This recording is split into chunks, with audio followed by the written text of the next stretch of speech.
Are you ready? No, yeah. I mean, if you want to take a minute. It's friendship celebration time, and I am here with my friend Santi, How you doing, guys? and I get to celebrate you, which one of the things that I haven't been able to do in the last few months is we had been like talking on the way to work and stuff like that, Right. which are always fun and interesting conversations. So without us, like with us both having the summer where we weren't working at the schools and stuff, we don't have that like that time where we're interacting like that. So yeah, so it'll be good to catch up with you on a number of things. Yeah, if you have any questions for me during this, definitely feel free to ask. But one thing I would love to know is, do you remember how we met? Yes. We were working together for this show. It was called Emotional Baggage. It was done by a theater called Barefoot Productions over in Livonia. And I remember you being in the crowd, I want to say, for Around the World in 80 Days. And you, because you knew Sam, and you knew a couple of the players over there anyway, but you were particularly familiar with Sam, one of my castmates at the time. And it was funny to me because I just remembered this guy being like very nice and whatnot. You know, I got to shake his hand for a moment. And then another castmate named Michael, he casted both me and him for this original one act called Emotional Baggage, where we each played a different kind of human emotion, me being fear and him being anger. And that's when we got to actually be closer and whatnot. It was definitely not based off of a particular Disney movie that also uses emotions. It was not. It was entirely its own thing. So no, he can't get sued. We can't get sued. I don't think. Yeah, we're fine. But what's funny is that the only time that I had met Sam was when she was in Christmas Carol. That was and I said hi. Like, so when you're saying that I was familiar with Sam, it was just we get along really well. But I hadn't had more than a hello with her prior to Around the World in 80 Days when Michael took me backstage to meet you and like the rest of the cast and stuff. Okay. But yeah, the only people that I really knew there were Michael and Tim. Oh.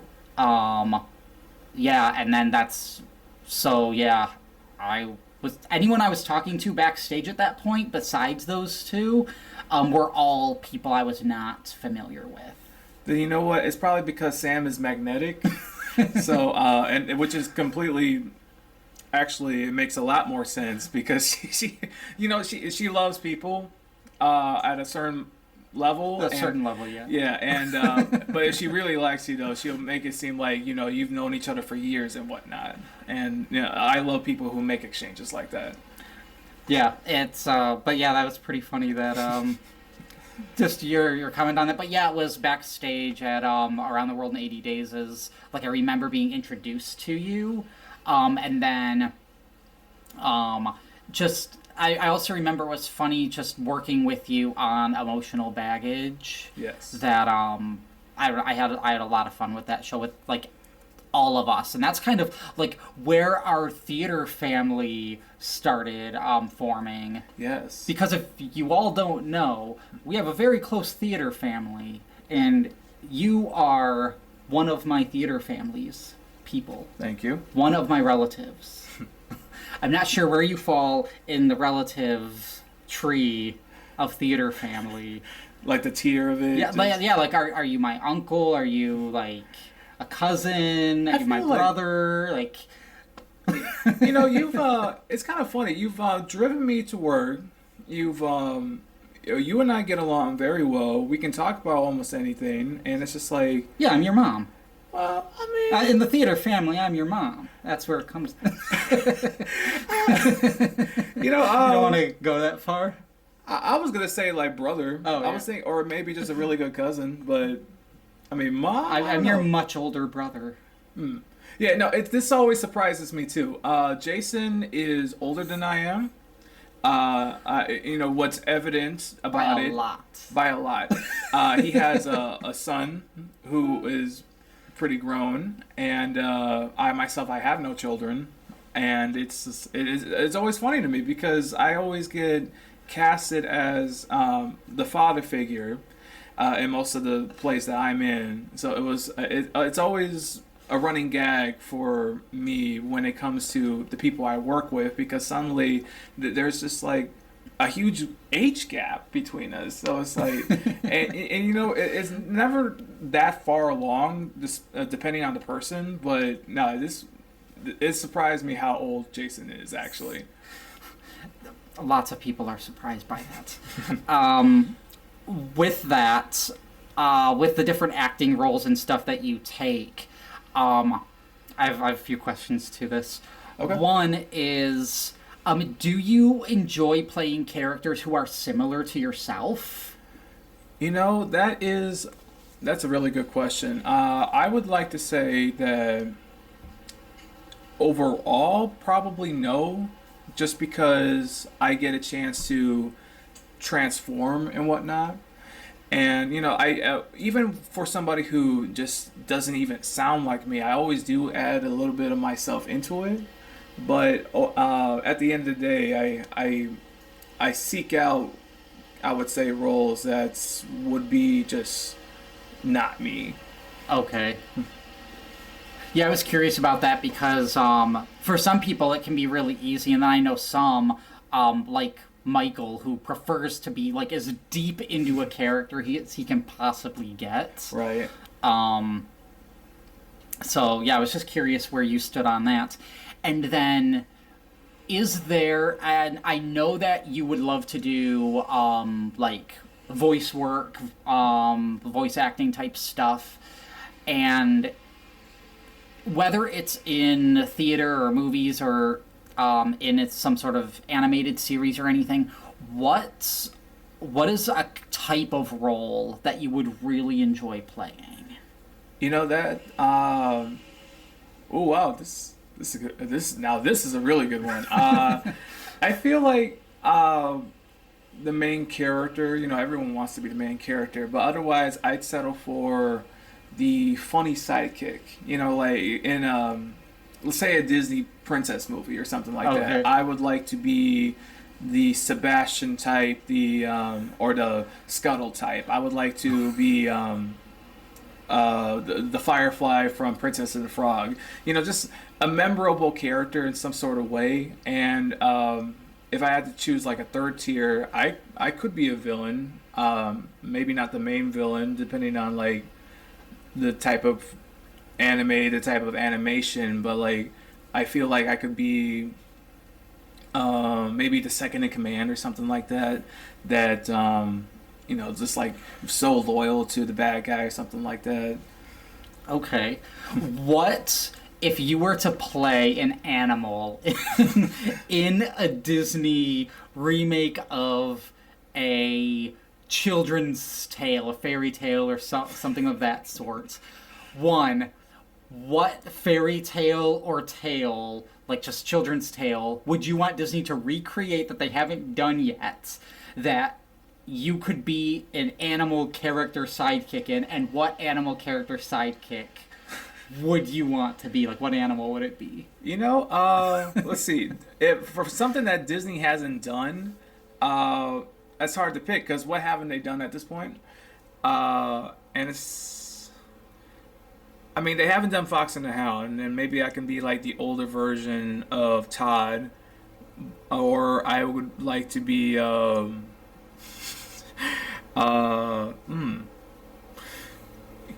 know, maybe the... Well, no, none of the animals talked in Pocahontas, so I guess that wouldn't work. But, I don't know, I guess Todd. Todd's a fun character. Well, if you could create, like, a new animal of any kind. Well, if I could create one, Yeah. I would like to be this sounds so basic, I'm sure, but I would like to be a wolf, Okay. and something that would fall along the lines of like El Chupacabra or something within like So Disney's story about Chupacabra. yes, like I feel like it's coming. I know that it is. I know that they'll eventually do it, and they'll make the Chupacabra like either the princess itself or the or the supporting character. I feel like I feel like the a wolf or a chupacabra. So in like Disney's creature. The Mothman, what character would you play? I'd be the light bulb. Be the light bulb in Disney's The Mothman. I'll be like, come here. I'll just be like entrancing the moth character into the window. Just be like, I want you, and it's like, and it turns out like I'm Hans or something like that, Frozen type. I'll just be like, it turns out that I burn you or something like. I think Disney has an untapped market here that they can tap into all the different SCPs and into all the Eldritch horrors. Yes. I think Disney needs to get on the Cthulhu movie. And it's a fun family affair. Oh yeah. Yeah, it's a good time for everyone. Yeah, it was a good time for the author too. I mean, Yeah, we won't go into that guy. no, we will not. We will not. Oh my goodness. But yeah, that's great. And then another thing that I typically ask is, what is something about you that I don't already know that you would like me to know? Well, we share a lot of things with each other because we're cool like that. But if I had to choose something that I don't think I told you, I would say that I am a pretty good cook. Okay. Yeah. Yeah, I think you've mentioned that in the, like, when we're going around the Circle in Michigan stage. Okay. I don't know if you've told me directly, but you've definitely shared it with a group that you do like to cook. So what is your, like, do you have, like, specific go-to dishes that you go, like, for family functions and stuff if you have to make things? Well, there is the typical spaghetti and meatballs or whatnot. Okay. There is this one dish that I like to make. It's called puerco pibil.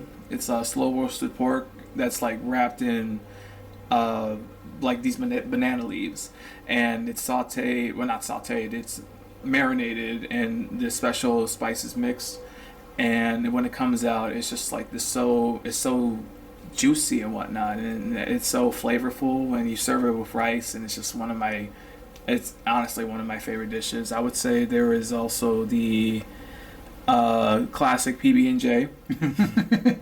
I can make a bunch of those, but it's funny because I can actually make a really good PB&J. Like I've been told that if I the way that I do it, people want seconds.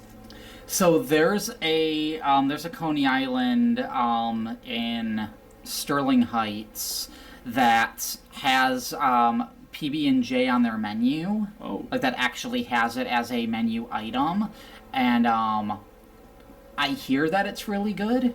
I've never had it myself, but yeah, I wonder if how that would compare to your recipe. Now, do you toast your bread and stuff like that when you do it?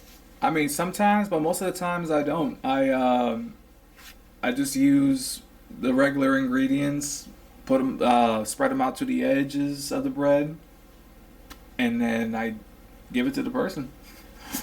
So I don't want to give spoilers for another series that's coming out very soon on this channel that I'm producing. But yeah, you have, I think, 2 or 3 moments. Yeah, 3 moments that I at least have in, like, that did make the final cut in the editing and stuff, where you do talk about PB&J. Yes, I honestly I could talk about that all day, but I could also be a character and just do something stupid with it. Believe it or not, the basis of that sandwich could actually just be a whole series on its own, but people sleep on the concept. Like I don't know. So I want you to expand on PB&J.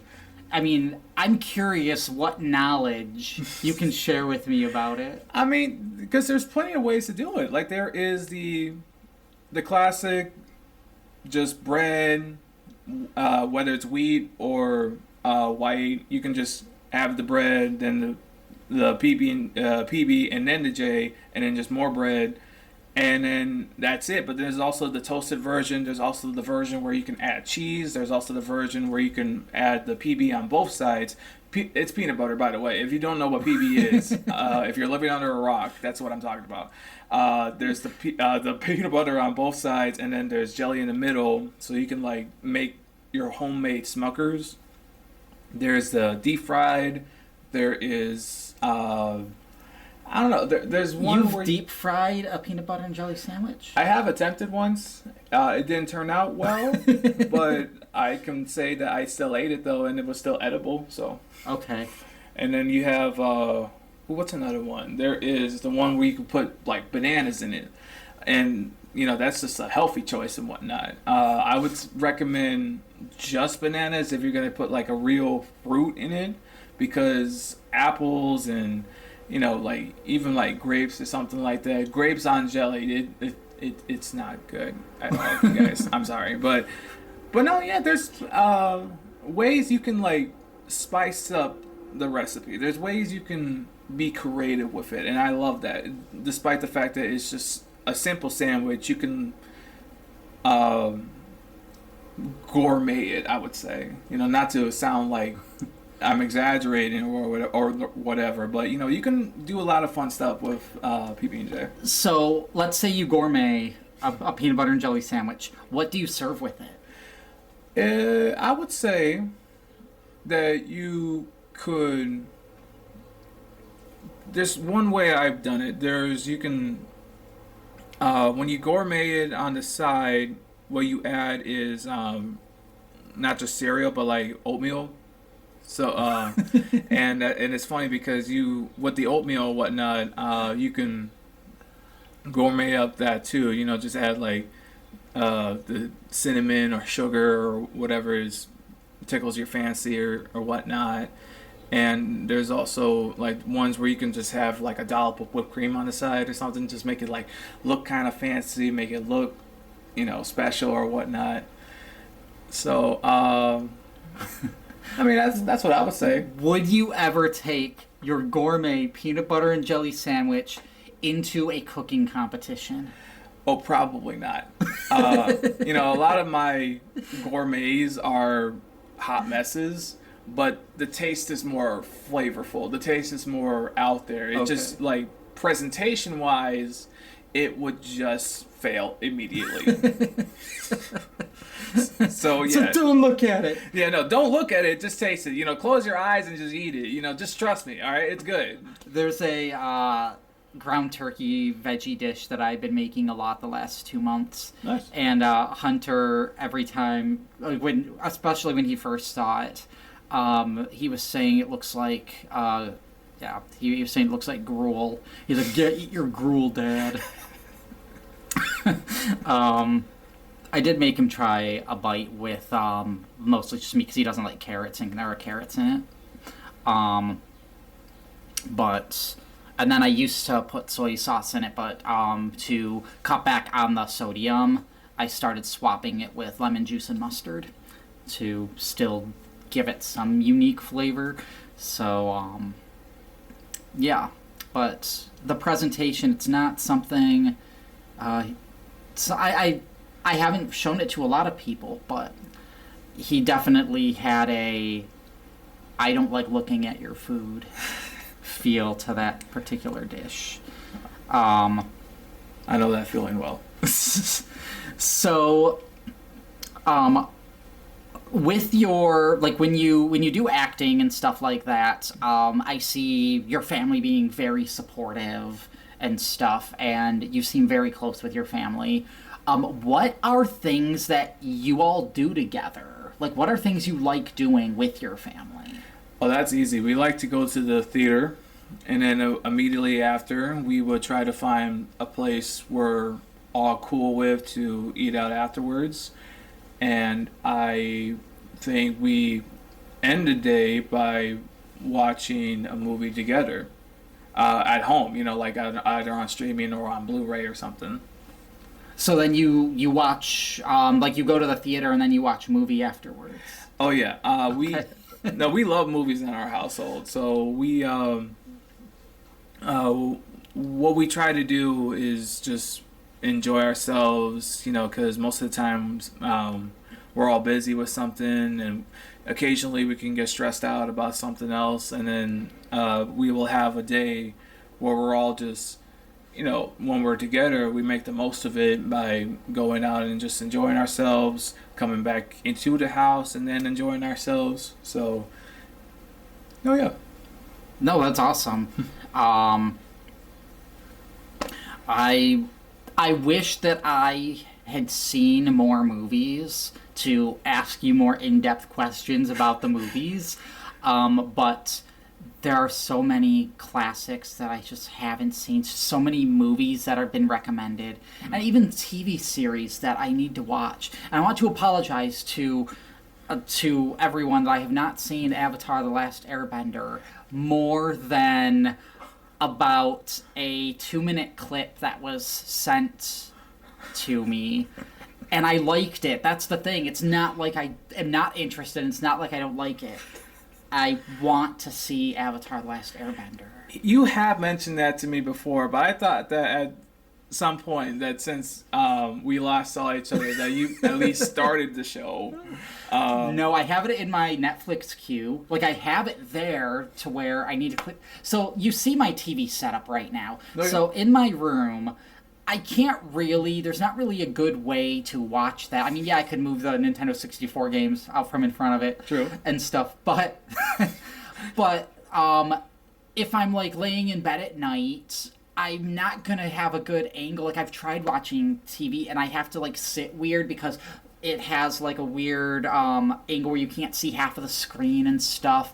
And so I'm like, okay, I have TV in my living room, except that's also because I'm in a 1-bedroom apartment, occupied by Hunter most of the time. So I can't even go out in the living room and use TV and stuff often and watch things, because I want to give him his privacy. So I'm in here most of the time. And then I'm as I'm saying this, I realize on Sunday evening, Hunter will be celebrating his birthday in Shelby Township, so he won't be home that whole night. I can be out in the living room and just have Avatar on. I can actually watch it. So I think Sunday's going to be when I start. I might finally start Avatar on Sunday. You have to text me if you do. Like, I will hold you to that. Even if you don't remember, I'll just be like, so, what did you think about so-and-so and bending whatever that was? Okay. I do know bending is a term that they use. Air bending, water bending.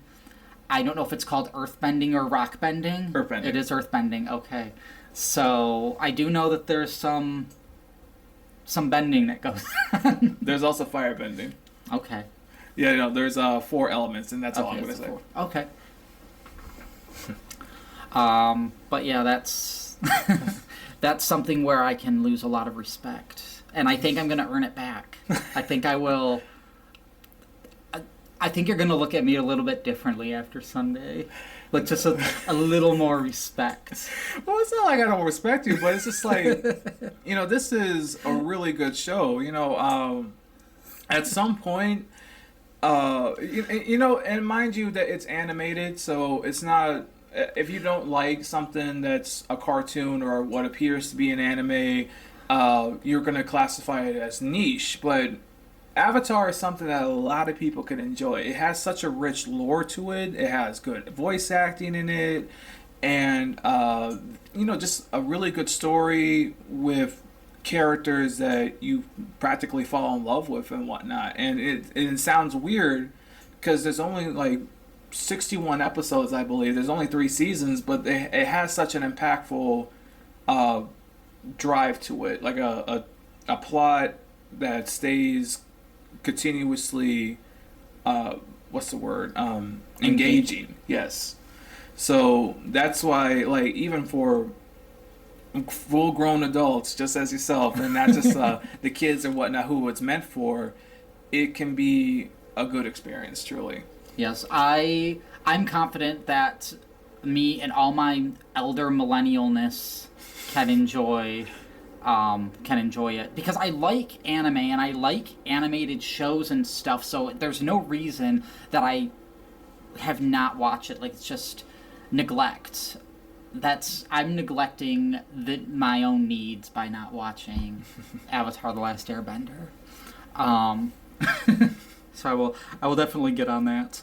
As I'm making Naruto ninja signs. Shadow Clone Jutsu. I've seen like 50 some episodes of that. So what are some current goals that you are reaching for? Current goals is right now, I think, to make, I would say, more money. I would say to go even deeper into my fitness, and to, I would say, even to drive a car, apparently. Yeah, those are my top 3, if I had to call Your it. top 3 goals at the moment. So with the fitness thing, I'm curious, when you start, because I assume that's like changing your diet and, increasing activity level and all that kind of stuff. Did people get worried when you started? Yeah. Yeah, that's weird, because I'm also on that journey right now. And it's weird how when you set limits to, no, I'm not eating that, they're like, are you okay? Yeah, you're they're worried that you're developing a disorder and stuff, and it's like, I'm still overweight. Like, it's not to a stage. Like, I still eat every day. So I was curious if you also ran into those kinds of things. Yes, it stems from the fact that people are familiar with you at a certain kind of way, with a certain kind of mentality, and it's not something that would immediately be something, bad, but I can understand when people say that, you so much as look a little different, that something's just going on or whatnot. And for me, where it comes down to is the physical aspect, because a lot of people get worried that I overdo it. And same here. I have a thought on that. I'll share in a moment. Yeah, well, I mean, for me anyway, I do a lot of cardio. Cause same here. Yeah, no, because when you know you're overweight, cardio is what you strive for. It's not something necessarily that you only do, because you want to be able to lift weights too and balance it out. But when you do, say, too much cardio. Yeah, I do an hour of cardio a day. Honestly, same. Okay. But you start looking skinnier, and then people start, getting concerned, because then it's like, I'm not gonna say who, but there is somebody out there who straight up says that I look like, and I'm quoting them, a crackhead, because I appear too skinny, or that I was going to lose too much weight. And all due respect to that, I'm just like, well, I mean, it's not like I'm skin and bones, like I have maintained some fat. It's not immediately going away, but with that said, I feel like, what to lose more weight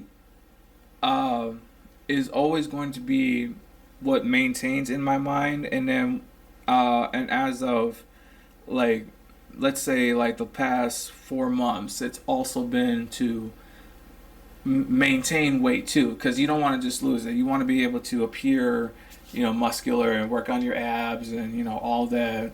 So it's a job for sure, but it doesn't necessarily have to be a complicated thing. No offense to anybody who has gotten concerned for me, because I'm not calling anybody out, but it's like when it comes to reaching a look, let's say, because I'm an actor, and as actors, you want to be able to at least look a type of way, because people look for a type of person. So that's why I do listen to them when it comes to me not having a neck and me having too much of a neck. So I mean, that's me though.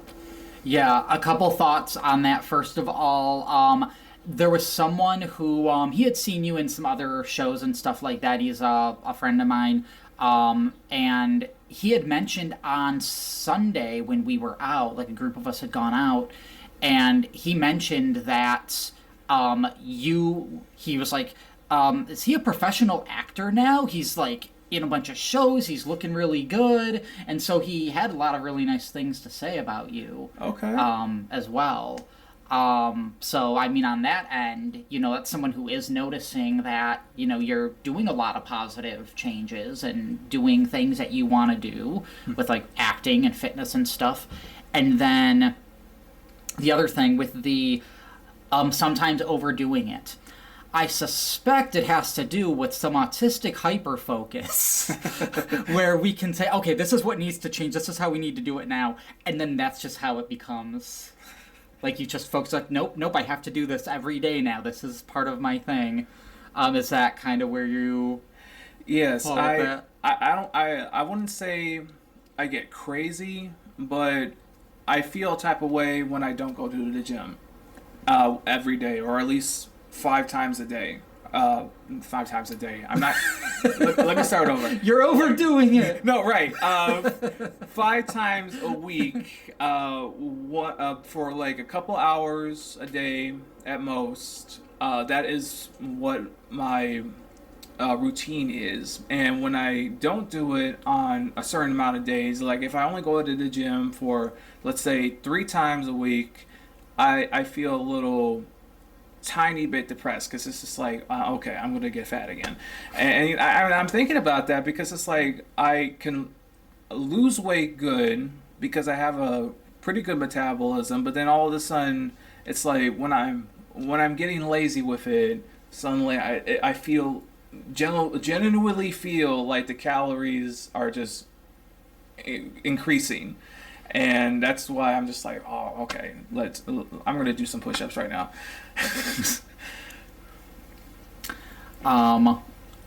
So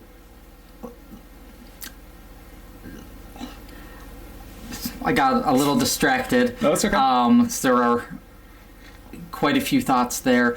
I'm going to switch gears and wrap up because we are getting close to the end. Okay. Finish. So I'm going to say a statement, and I want you to finish, like fill in the blank at the end. Sure. I want you to start a statement that starts with Jason as your friend, and then fill in the rest of that with whatever you feel like saying at the end of that. Okay, Jason, as your friend, I greatly appreciate you. Oh, thank you very much. No, yeah, because you've done a lot for me actually, and I can honestly say that you're one of my closest friends, I would say, and I mean that because I don't know, you drive me to work. You and I have good conversations. We have good talk. We enjoy each other's company, in which that we can do the talking and whatnot, and yeah, just.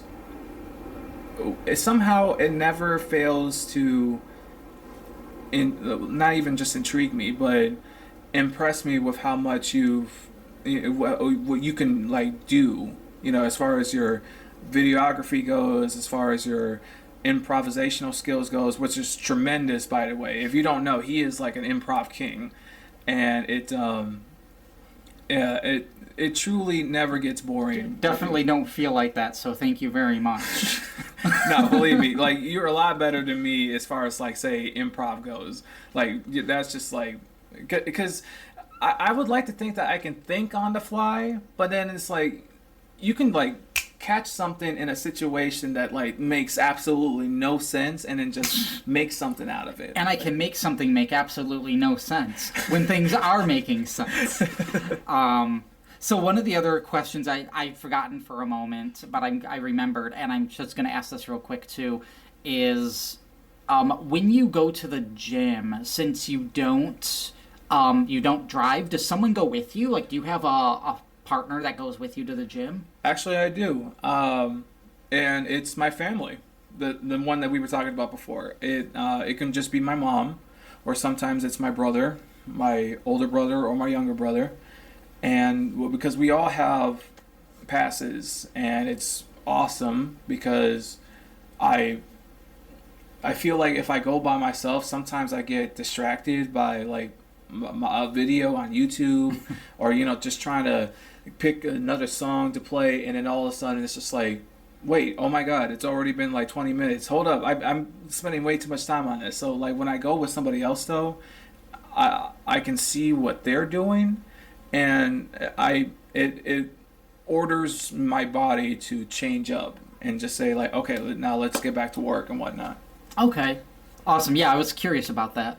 And so I also forgot to make a fun announcement in the beginning, but it's been a big deal. So with the lights on and the heat, because it's summertime, it gets kind of hot in here, and I've been able to successfully find a quiet fan that the mic is not picking up, so we can finally have some airflow in here while we do this.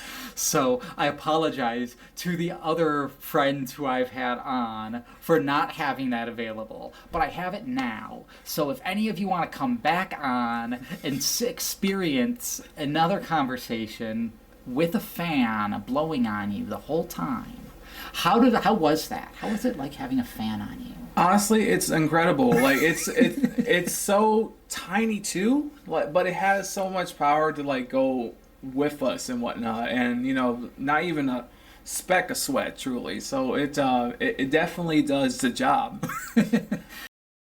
I'd come back just for that, like just to be in this room, low key.